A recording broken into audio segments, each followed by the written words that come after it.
In the heart of a quaint suburban neighborhood, nestled amidst towering trees and neatly trimmed lawns, lived Lily, a spirited teenager with a penchant for adventure.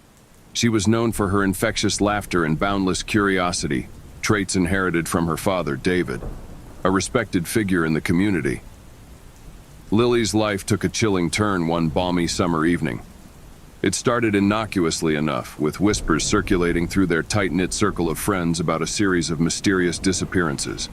At first, Lily dismissed them as nothing more than urban legends spun to thrill the imagination.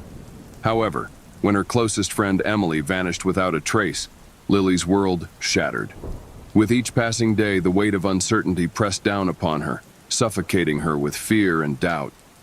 Desperate for answers, Lily embarked on her own investigation, determined to unravel the tangled web of secrets that enshrouded her community. As she delved deeper, unsettling truths began to surface, revealing a darkness that lurked beneath the facade of suburban bliss. In a heart-wrenching revelation, Lily stumbled upon evidence implicating her own father in the disappearances. Shock coursed through her veins as she grappled with the horrifying realization that the man she loved and trusted was harboring a sinister secret. Haunted by the ghosts of her friends, Lily confronted her father, her voice trembling with a mixture of anguish and disbelief. With tear-streaked cheeks, she demanded an explanation, praying for absolution amidst the shadows that tainted their family. David's confession shattered the fragile illusion of safety that Lily had clung to. He revealed a twisted compulsion, an insatiable hunger for control that drove him to commit unspeakable acts of violence. Each disappearance was a calculated move, a macabre dance orchestrated by the hands of a monster hiding in plain sight. In the wake of devastation, Lily found herself torn between loyalty to her father and the weight of her conscience. With a heavy heart, she made the agonizing decision to expose his crimes, knowing that the path to justice would be paved with heartache and sacrifice. As dawn broke on the horizon, Lily stood at the crossroads of her destiny, her spirit battered but unbroken. With courage as her compass, she embarked on a journey to confront the darkness that threatened to consume her world, determined to reclaim the light that flickered within her soul.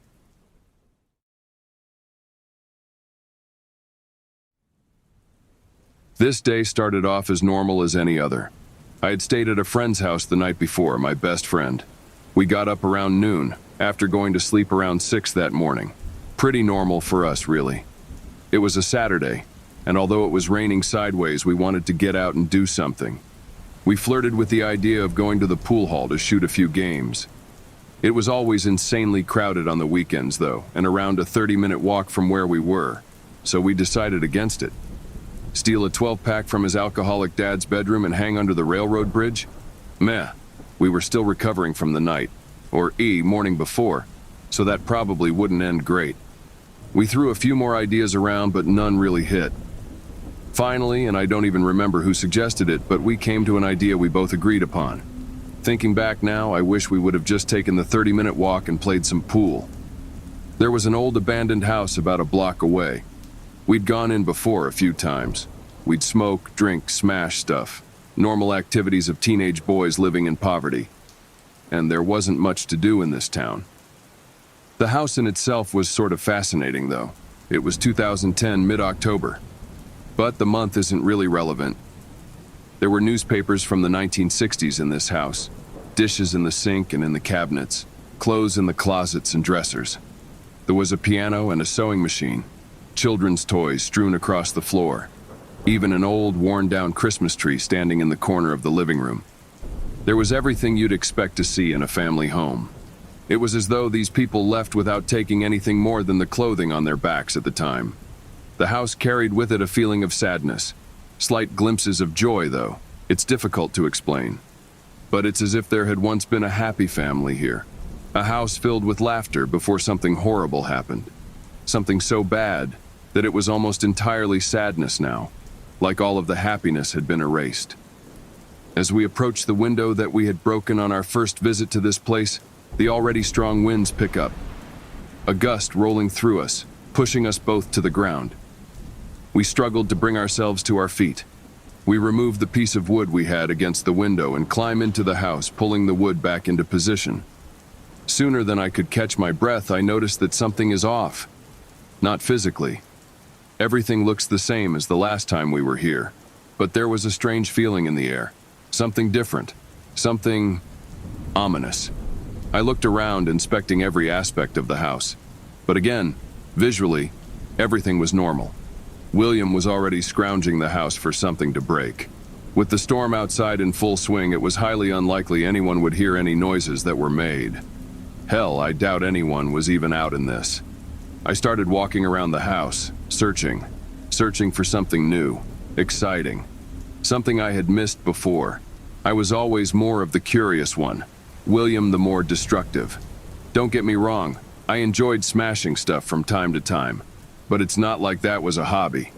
Just something for an angry teenager to do to blow off some steam, break some stuff that didn't seem to belong to anyone, and move on.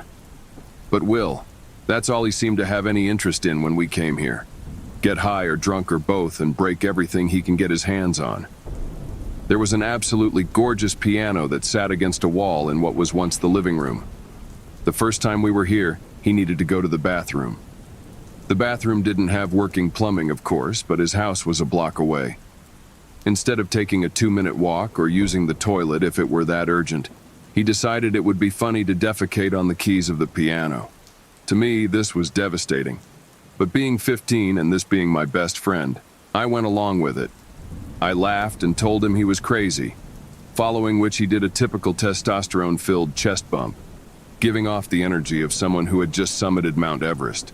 The point I'm trying to make is that he had absolutely no respect for this place, or the people that once called it home.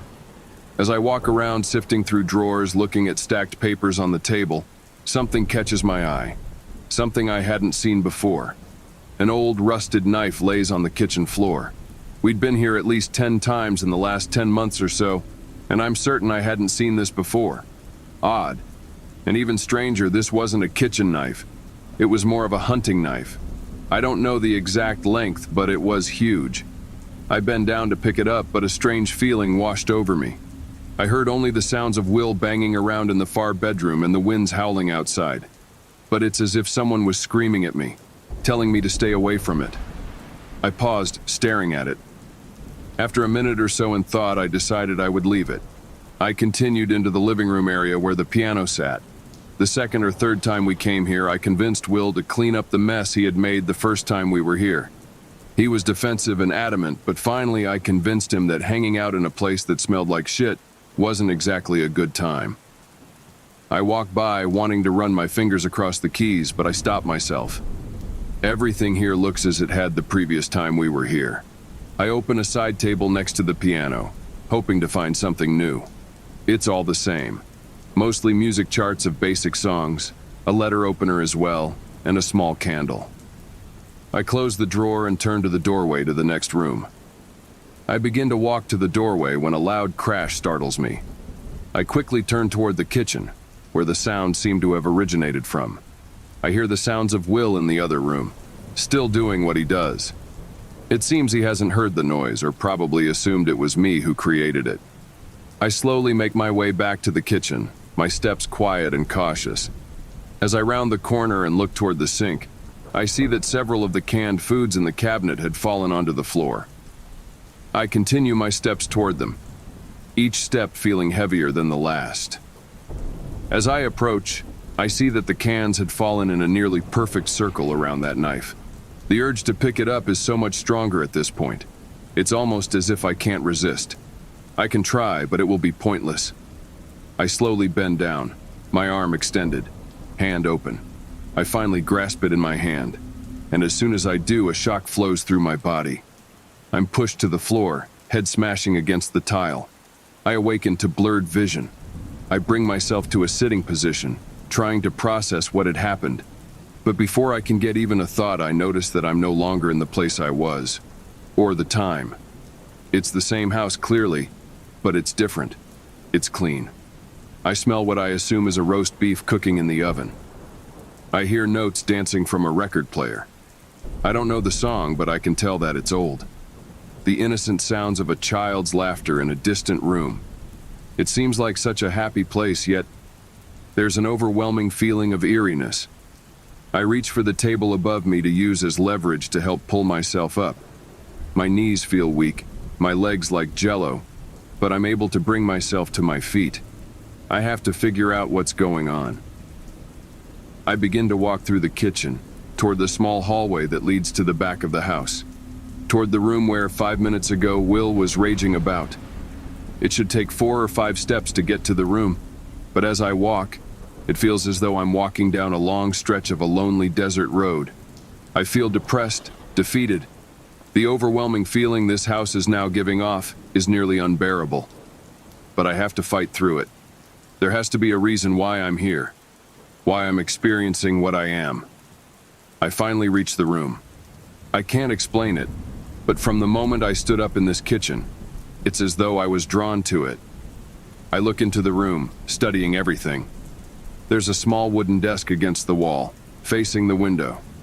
On it sits a textured globe. An Etch-a-Sketch toy lays on the Barbie-themed bed. An easy bake oven near the door. Dollhouse against the far wall. And in the center of the room, a little girl sits, playing with a porcelain doll. She can't be any older than 8. I smile at the sight. She seems so happy, like she doesn't have a care in the world. Life is free of care. It's perfect. For a moment, it brings a deep sense of joy to my heart, cutting through the ominous feel of this house.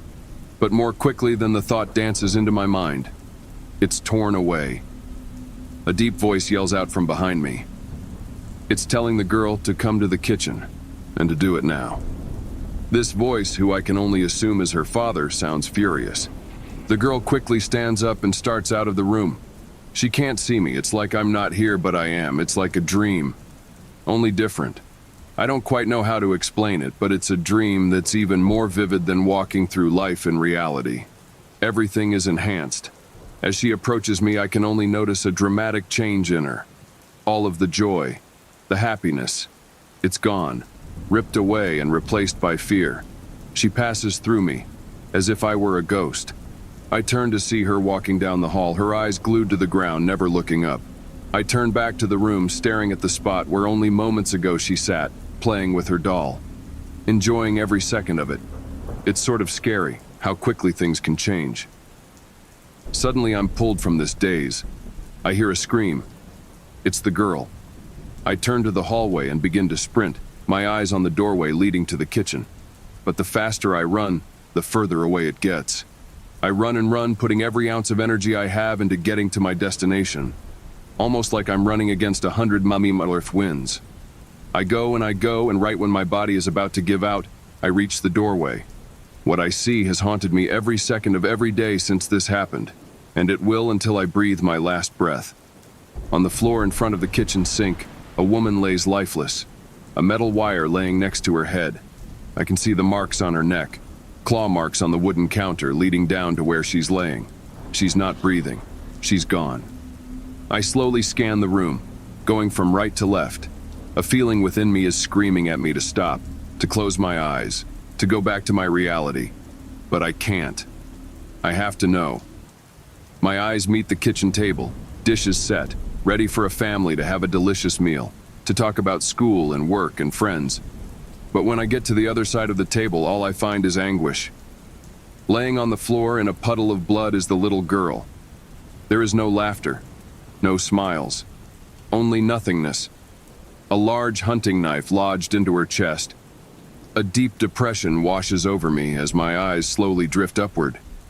Standing over the girl is a man, a crazed yet saddened look in his eyes. He reaches toward the girl, wrapping his hand around the handle of the knife. He pulls, and I can hear the bones cracking. Blood pours from her chest. He stands there, knife at his side, for what seemed like an eternity, before lifting it and slowly running it across his own throat. He falls to the ground, landing next to his daughter, his head facing hers. And that's the last thing I remember after I awoke in the house back in my own time. It doesn't seem like even a second has passed. Will is still in the other room, the room that once belonged to the little girl. The wind is still howling. I wasn't sure what to do. I wanted to speak about it, but simultaneously get it out of my head. Without speaking a word to Will, I left. I had to. I couldn't be in this house anymore. Not after what I just seen. After learning the truth of this place. Several weeks after this incident, I decided to do some research on the house. I didn't want to, but I needed to know more. I didn't get everything, but I did get more insight into this place and the family that lived here. The dad, Jerry, was a doctor at the local hospital. He was well respected in the community. There had been reports of abuse, not only against the mother, Donna, but the daughter as well. But since Jerry was such a prominent face around the town, the authorities simply swept these accusations under the rug, turned a blind eye. The little girl's name was Shirley. She was a straight-A student at her school, only 9 years old at the time of her death. Everyone who knew her said that no matter what was happening, she always carried a smile with her, brightening anyone's day who saw it. The only family they had were the parents of the father. The incident left them so devastated they couldn't bring themselves to visit the house. To make things worse, the incident happened on Christmas Eve. They never cleared out the belongings, never put it on the market, they simply left it to rot. When I first woke in the house, the smells, the music, the laughter, everything seemed so wonderful. A happy place, a happy family. It pains me to know what happened. The fear, the suffering, the sadness, all hidden behind a veil of fake emotions, of anger and hatred. Innocence ripped from its foundation and thrown aside like it was nothing, never given a chance. It's like a book with an absolutely gorgeous cover, vibrant colors, an inviting aura to it, but written within the pages, a nightmare.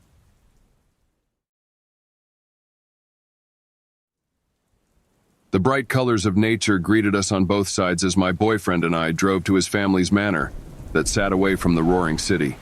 A year of dating had prompted me to finally meet his loved ones. It hadn't been an easy one since my anxiety often caused a margin on all my what could have beens. But my boy had been so supportive and understanding that I knew that everything would be okay. Hums that danced along the song playing in the car made me turn to him as a smile took over my face.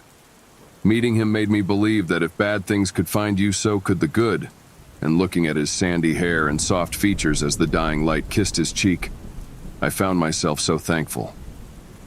The vehicle came to a halt, and as we took our seatbelts off, a woman who bore my boy's face walked towards us, pep evident in her steps. She introduced herself as his mom after engulfing me in a welcoming embrace that was followed by the pleasantries with the rest of the family. Money plastered the feel of the home as we settled in the living room with the roaring fire glowing with all its might. They told us how they were thankful that we arrived just before the storm hit. Not enough to cause chaos, but just enough to entice a road accident. In the sea of my safety, I suddenly felt myself drowning just as the flash of lightning left the heavens. There, by the mahogany door, entered a ghost. I felt nausea rising as a monstrosity of a feeling rushed in my system. The face, the hands, the body, they were all familiar, for they had belonged to the person that once tried to kidnap me as a child. He wore a blinding smile as he shook my hand with delight before introducing himself as my boyfriend's dad. I held back the urge to vomit and run, so my fear showed itself through another way by making me cry right there. Words of concern filled my ears as they tried to soothe me, and in an attempt to save face, I apologized and gave an excuse of the jitters. I was already planning to leave come morning, taking a note to stay vigilant of my childhood monster. Dinner was composed of exquisite dishes that failed to romance my appetite since the memory was lacing bitterness on my tongue. I tried to play along, giving little laughs and smiles, and the happy atmosphere was broken when my boy's aunt mentioned a name. The room fell silent before the man sporting an angry demeanor spoke, "Never mention his name ever again." Millions of questions begged to be asked that I found myself knowing the answers to all of them through my boyfriend. Sadness masked his face before he allowed himself to sit on the edge of the bed, a defeated sigh leaving his mouth. His eyes searched mine for understanding, to which I could only hope I did give. "That's the name of my uncle, my dad's twin. He did unpleasant things that harmed others." I saw the way he swallowed as if the words were poison before speaking again. "To children." The word children rattled my gut so hard that I felt the cramping on my fingers as I felt the anxiety take over. It made my dad cut him out of our lives. My grandparents, in the fear of shame, paid the authorities so that they could sweep the case under the rug, and they did. Dad was furious when he found out that I never saw him cry when my uncle had taken his own life, the day my dad came back to their home when my grandfather became ill. Hazel Eyes apologized as he continued with, "Please know that we are not like him."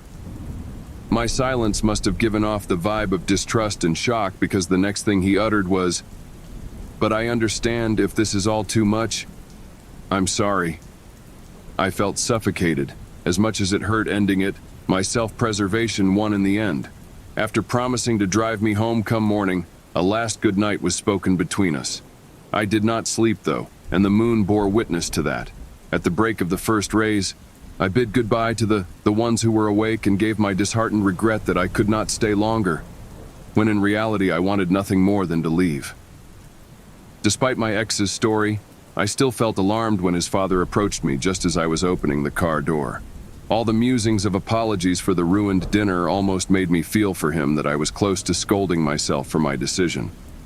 "Drive safely now," the father softly said as I made a move to sit on the leather space. And honey, the last question halted my action as my eyes found his, before a whisper left his tongue. "It was nice to see you again."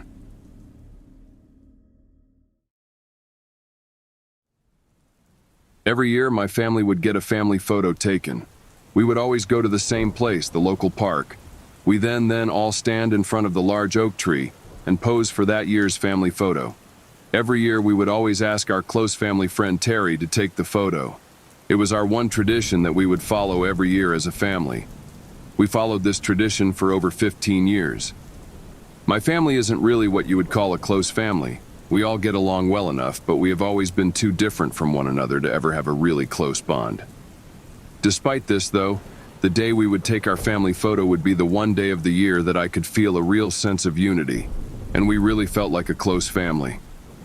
My family consists of me, my mother, my father, my younger sister Samantha, and my older brother Jake. 5 of us in total. Me and my siblings always had an all-right relationship growing up.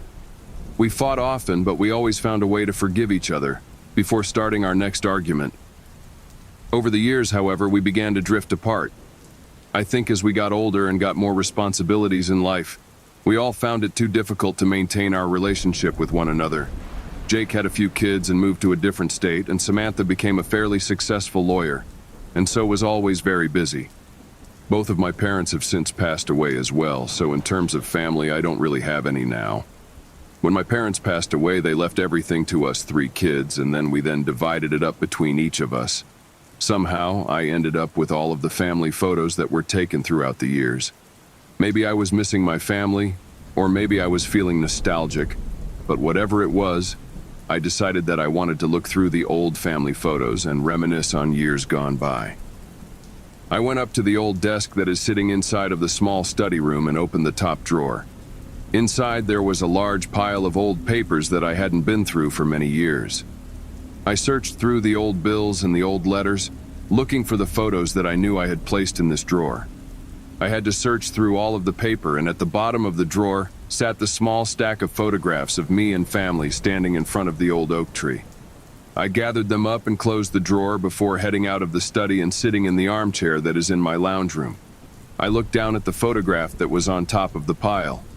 I remembered that years ago I had placed the photos in chronological order, and so the photograph on top, the earliest one taken.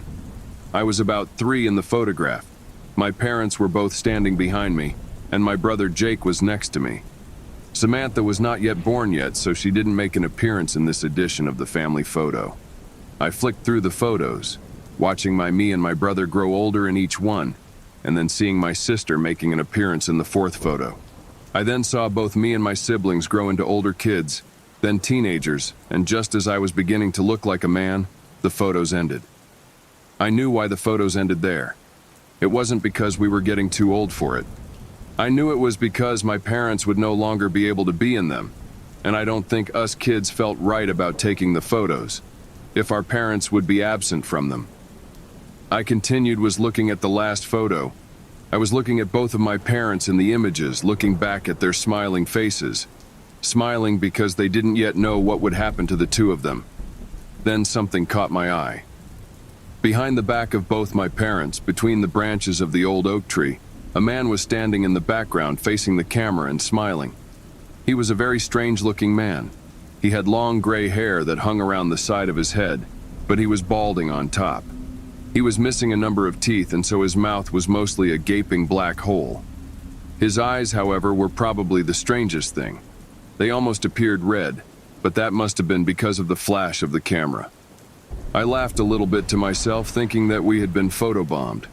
I then finished flicking through all of the photos, and so was back at the beginning. I was about to put the photos back in the drawer, but that's when I saw it again. I saw him again. The same man standing in the same spot behind my parents. The man looked the same age as he did in the previous photo, even though this one was many years earlier. He also had the same expression on his face, staring and smiling at the camera. His eyes were also the same shade of red as they were in the previous photo. I was a bit worried at this point. How could he appear in both photos that were taken 15 years apart? I then looked at the next photo, and standing behind the oak tree and behind my parents was the same man, looking exactly the same, his eyes still red. I then started to flick through each photo once again, and in each photo in the same spot stood this mysterious stranger. The more I looked, however, the more I began to think he wasn't smiling at the camera, but instead was laughing at my family standing there. I didn't know who this man was, and I didn't know why he was always standing between my parents and watching my family. I tried to think of different rational explanations. Maybe this man knew that we took a photo every year and so planned to always be in the background of the photo. Or maybe it was one of my parents' friends playing a joke on us. I managed to convince myself that it was someone my parents knew and they were just playing a joke. This helped comfort me enough and helped me try and forget what I had seen. I decided to turn on the television to further take my mind off of it. I switched it on and watched whatever was on for an hour or two, but that's when it happened. The words "breaking news" appeared, interrupting whatever sitcom I was watching. The newsreader began to speak, and an image of a man I knew all too well appeared on the screen. "Terry Sturt, convicted murderer, has died today," the newsreader said as the image of Terry, my parents' close friend and the photographer of all of our family photographs, appeared on the screen. He died in his cell after a long battle with cancer. Terry was convicted back in 1996 of the murder of Edward and Teresa Barter, the newsreader continued, as a photo of my parents flashed up on the screen. Terry Sturt has always maintained that he was innocent, and today, in a deathbed confession, he revealed who he believes is responsible for the death of what Terry calls his closest friends. Terry claims that the man responsible is a man by the name of Paul Randling. However, 7 News can reveal that Paul Randling had long since been dead before the murders of Edward and Teresa Barter took place. The newsreader finished speaking, and the sitcom I was watching began to play once more. I couldn't get the man out of my head, though. Paul Randling. Paul Randling. Paul Randling. My brain repeated over and over. I hadn't heard of the name before, but I had to know who it was. I pulled out my phone and opened Google and typed the name Paul Randling into the search bar and then hit search. Most of the results were for Facebook profiles of people with that name. After a bit of searching, however, I managed to find an article with the name Paul Randling in it. I began to read. Murderer Paul Randling will face life in prison 5/1943. Paul Randling has today been sentenced for the hideous crime of a double murder. He has been convicted of murdering a young couple in cold blood. The couple's names cannot be revealed, but it is known that they have left behind 2 young children.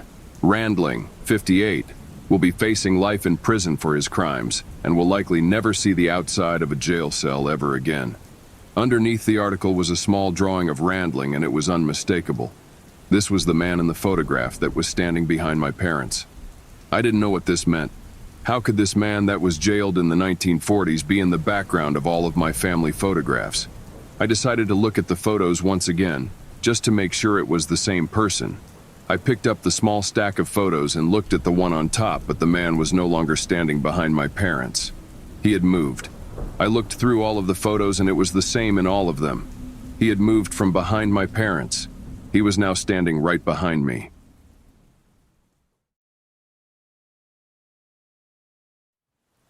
The things living in my house are not my real family. They look and sound like them, but I'm sure they're not. I know it sounds crazy, but hear me out. It all started a few weeks ago. I awoke from deep sleep to my mom standing over my bed with a hot stack of fresh pancakes. Happy Sweet 16 was written in blue icing on top. Happy birthday, Jonathan. I figured I'd make something a little extra sweet for you on your special day, Mom said. I was bewildered. First of all, it wasn't my birthday. I celebrated my birthday 2 months back. I'm a Virgo, and it was well into Libra season. Secondly, I hate pancakes with a passion. Is this a joke? I said. Mom, you know my birthday was a few months ago. She stared blankly at me for a moment as if she were looking through me. Then she broke out into a loud, uncharacteristic cackle. That's a good one, honey, she said. I'm your mother. I birthed you. I think I would remember what day that was. She set the pancakes on my bedside dresser and left my room. At first I was worried she had suffered a stroke or some kind of fugue state, but over the next couple of weeks, there were more weird incidences. Some were benign enough, like my unathletic father insisting he was a marathon runner, my unartistic mom transforming our guest room into an art studio, or my sister repeatedly calling the dog the wrong name. Other incidents were more serious, like when my father, who insists that pepperoni is the only acceptable pizza topping, ordered pineapple instead. I stopped trying to correct them because the same thing happened every time. They gave me a strange, empty look for a moment, then a chuckle, a pat on the head, and an insistence that I was mistaken. It started to take its toll on me as I grew increasingly wary of my family. I'm a naturally skeptical person, so I figured there had to be some explanation I could find on the internet.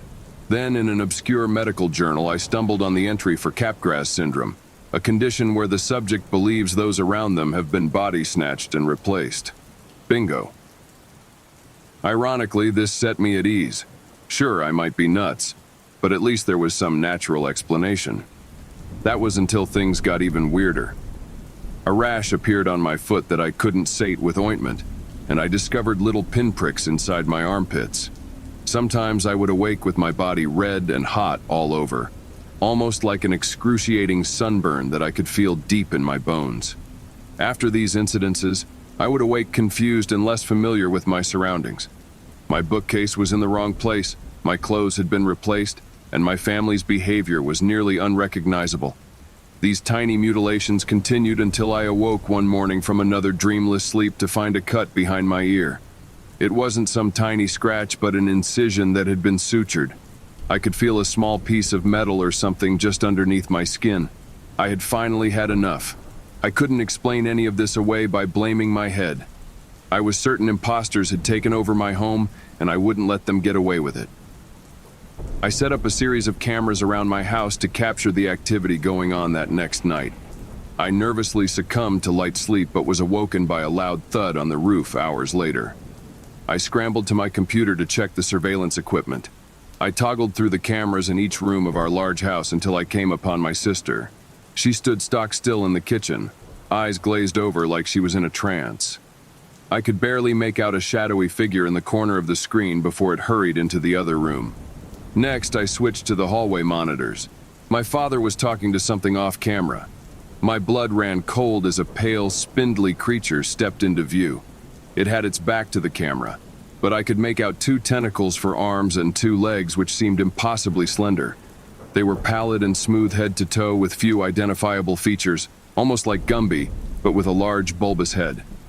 Its legs did not bend, so its gait was uneven and clumsy as it shuffled toward my father.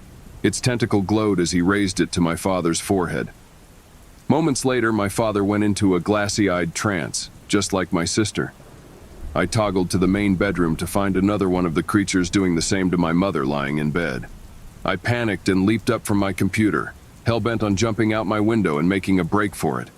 However, as I turned, I was faced with one of the creatures looming over me. The creature had large black eyes that took up most of its face and a small, thin-lipped mouth. I wasn't scared as it raised its glowing tentacle to my forehead. Instead, I felt a warm light envelop me before everything went black. I awoke in a pristinely white room strapped to a metal table.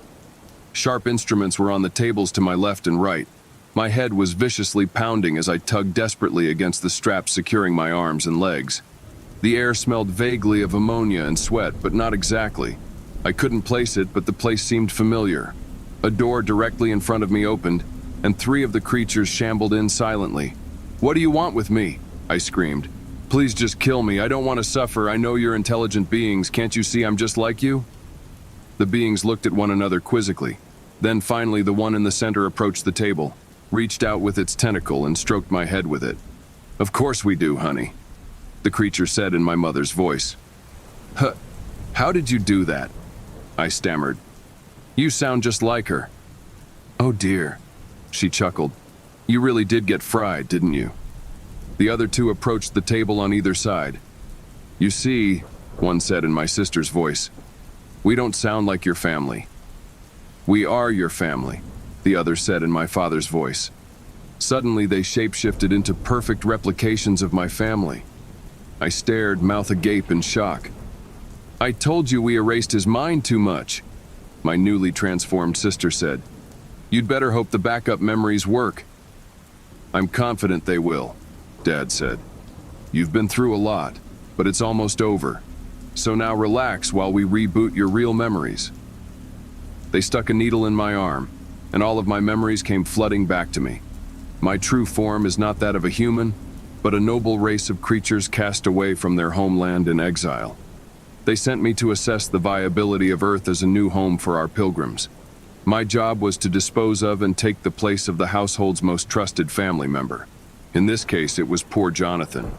Once in place, I acted as an unwitting antenna, collecting data for my family, who monitored the situation in the skies above. This process was repeated across Earth with hundreds of families until every pilgrim had a home.